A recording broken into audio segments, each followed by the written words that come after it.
ফিরে এলাম বিরতির পর। ফের দুঃসাহসিক চুরি রাজ্যের বুকে। ওষুধের দোকান থেকে চুরি বলেই খবর এবং চুরি হয়ে যায় বহু বহু টাকা থেকে শুরু করে অন্যান্য সামগ্রী। পূর্ব থানাধীন উত্তর যোগেন্দ্রনগর এলাকায় ঘটনা। ওষুধের দোকানে দুঃসাহসিক চুরি বলেই খবর। অভিযোগ, চোরের দল হানা দিয়ে নিয়ে যায় 3 লক্ষ টাকা সহ দোকানের মজুত থাকা বেশ কিছু ওষুধও চুরি করে বলে অভিযোগ উঠে এসেছে। চোর চক্রের হানাদারি অব্যাহত রয়েছে গোটা রাজ্যে। তারই সঙ্গে দিনের পর দিন চোরেদের এই অত্যাচারকে কেন্দ্র করে নাজেহাল এক প্রকার রাজ্যবাসী। তারই মধ্যে পূর্ব থানাধীন উত্তর যোগেন্দ্রনগর এলাকায় এই চুরির ঘটনায় সর্বশান্ত হয়েছেন ওই দোকান মালিক। কি বক্তব্য, কি অভিযোগ উঠে এসেছে ঘটনাকে কেন্দ্র করে শুনুন। কালকে রাতে আমি দোকান বন্ধ করে গেছি।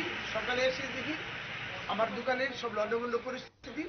আমার কিছু লোনের টাকা এবং এলআইসির টাকা এবং মালিকের টাকা, আমাদের সেলফ হেল্প গ্রুপ আছে, সেই টাকাগুলো চুরি হয়ে গেছে। কত টাকা ছিল? প্রায় 3 লাখ টাকা। আর কি কি নিয়ে গেছে? কিছু এখনো বলতে পারি না, মেডিসিন, কিন্তু টাকার উপরেই হয়তো ওদের নজর ছিল। সেই কিভাবে হয়েছে এখন পুলিশ তদন্ত করে যদি বার করে তাহলে আমি উপকৃত হব। পাশেই তো বাড়িঘর, সে থাকা সত্ত্বেও কোনো আওয়াজ কোনো কিছু বুঝতে না, আমি পেরেছি? জিজ্ঞেস করেছি, কেউ আওয়াজ পাইনি। এর দোকান বন্ধ অবস্থা কিভাবে ঢুকলো?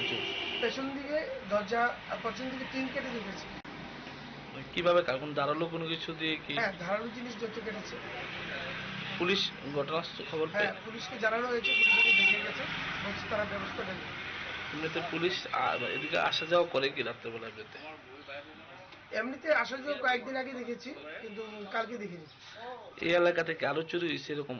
হ্যাঁ, কালকে রাত্রে শুনেছি আমাদের সরলা গ্যাসের পাশে একটা দোকানে চুরি হয়েছে। আপনার নামটা কি? আমার নাম প্রবীর শর্মা, শান্তি ফার্মেসি, উত্তর যোগেন্দ্রনগর। আপনারা ওষুধ দোকানের মালিকের বক্তব্য শুনলেন। গতকালকে রাত্রের ঘটনা বলে তিনি অভিযোগ তুলেছেন এবং গতকালকে রাত্রে দোকানের পেছন দিকের যে অংশ একেবারে দেখতে পাচ্ছেন ছবিতে, যেদিকে কাটা হয়, বিশেষ করে দোকানের পেছনে টিন দিয়ে কাটা হয়েছে, ধারালো অস্ত্র দিয়ে ওই জায়গাটিকে, এবং পরবর্তীতে পেছনের দরজা দিয়ে প্রবেশ করেছিল চোর এবং তারপরে ক্যাশ বাক্স থেকে টাকা চুরি করে নিয়ে যায় এবং তার সঙ্গে ওষুধও চুরি হয়ে যায় বলে অভিযোগ তুলেছেন দোকান মালিক। ঘটনায় রীতিমতো সর্বশান্ত এবং ক্ষতিগ্রস্ত হয়েছেন ওই ওষুধের দোকানের মালিক। সুষ্ঠু তদন্তের প্রয়োজন রয়েছে, যদিও পুলিশ ছুটে যায় ঘটনাস্থলে। ইতিমধ্যেই পূর্ব থানার পুলিশ ঘটনাস্থলে ছুটে যায়, তদন্ত শুরু করেছে।